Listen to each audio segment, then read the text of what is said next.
Karena ya lagi ya. Maka sumber-sumber yang lainnya adalah berpangkai kepada urang jak puas habis bak hakikat. Nah, kau faham adalah sehingga masalah dia adalah habis puas bak hakikat syariat tinggal. Maka pesan Abu Ya Mudawali beristighal dengan fani. Menyoba saya tanya, hai, lale tak digitanya habis tak fikir tentang lun harus fana. Hai ilmu rompok dengan dunia, hai ilmu rompok dengan peng, hai ilmu peduli anu, hai ilmu peduli urinang, hai ilmu mantu hai. Pokoknya Allah jaju. Nadalah? Kan nadalah? Nah, kalau Abu Yang Mudawali kemudian berkata istighal dengan hakiki, sabi hakikat aju. Jud kita nyawa hakikat. Nah, Abu Yang Mudawali berkata, jud berhakikat serta dengan syariat Nabi. Tinggal syariat.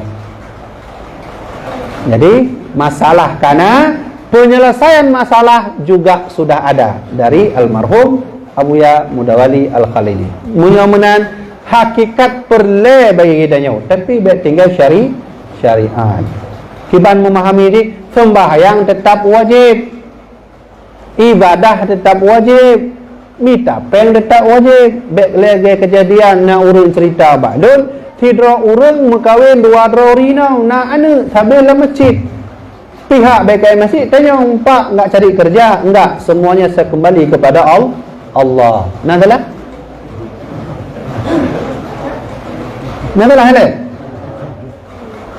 Teori ni betul. Pengamalan ni salah tanggu. Memang digitanya mandum puas Allah. Waktu tanya apakah mana jawaban puas Allah? Lun ikut Abu Bakar awal. Kiban Abu Bakar? Abu Bakar ketika dia intat Nabi Madinah anu tinggal, mandum tinggal. Ketika Nabi tanya Abu Bakar, kiban inong kalun puas Allah ya Rasulullah. Digitanya tak ikut cik menan. Kakak dah tajak masjid tebe-tebe inong ada fikir, mandum fikir, jawaban ni puas Allah.